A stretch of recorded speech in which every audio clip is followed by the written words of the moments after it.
Assalamualaikum warahmatullahi wabarakatuh. Halo adik-adik, ketemu lagi dengan saya di Arvita Loka dengan materi Air, Bumi, dan Matahari kelas 2 subtema 1. Tujuan pembelajaran dalam materi ini yaitu 1. Memahami pengertian air. 2. Mengetahui manfaat dan cara melestarikan air. 3. Menganalisis teks sederhana. 4. Praktik membuat minuman dengan video. Nah, sebelum kita memulai pembelajaran, marilah kita berdoa bersama-sama. Berdoa, mulai. Bismillahirrahmanirrahim.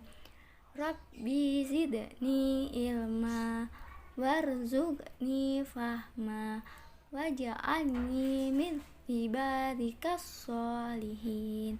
Amin. Baik anak-anak, setelah berdoa, marilah kita bernyanyi bersama Tik-Tik Bunyi Hujan bersama Koko dan Nana.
Bernyanyi, apakah kalian mengetahui apa itu air?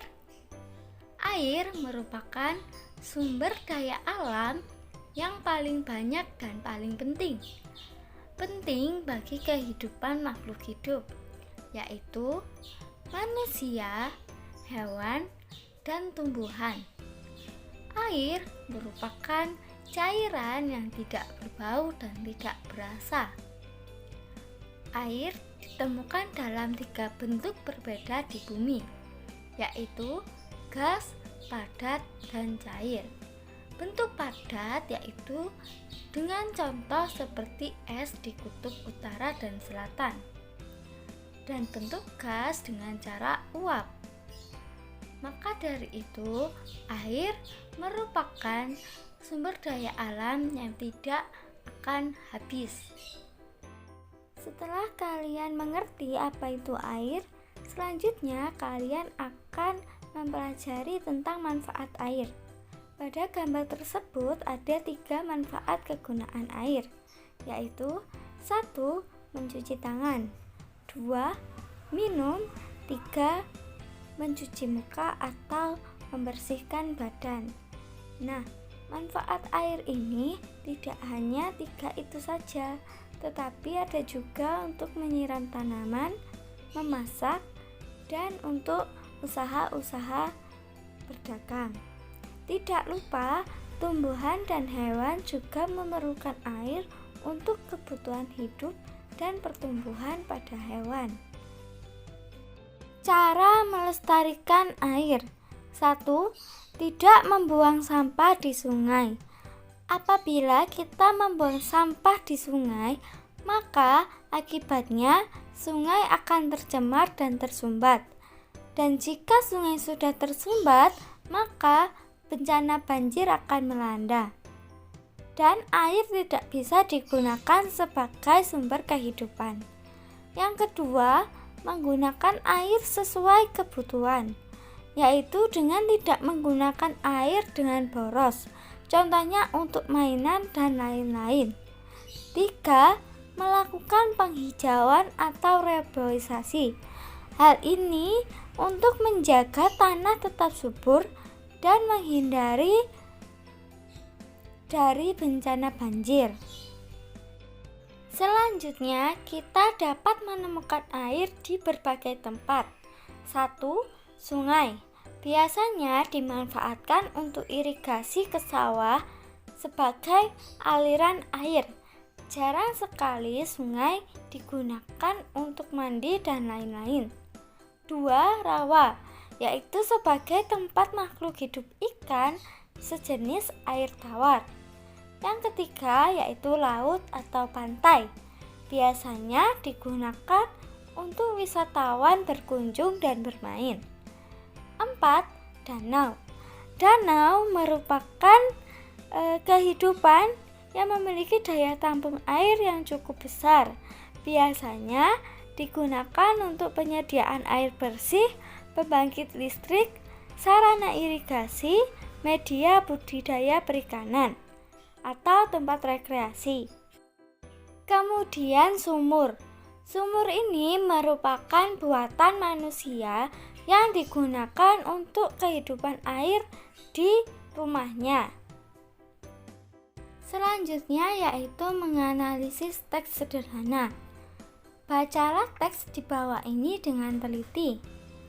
Banjir di wilayah Jakarta Barat menyebabkan sebagian warga kekurangan air bersih. Warga yang biasa mendapatkan air bersih dan perusahaan air minum (PAM) sementara ini tidak bisa terlayani. Hal itu disebabkan instansi pengelolaan air yang menghasilkan air bersih terendam banjir. Selain kekurangan air bersih, di daerah itu juga terjadi pemadaman listrik. Nah, pada teks tersebut, manakah ide pokok paragraf?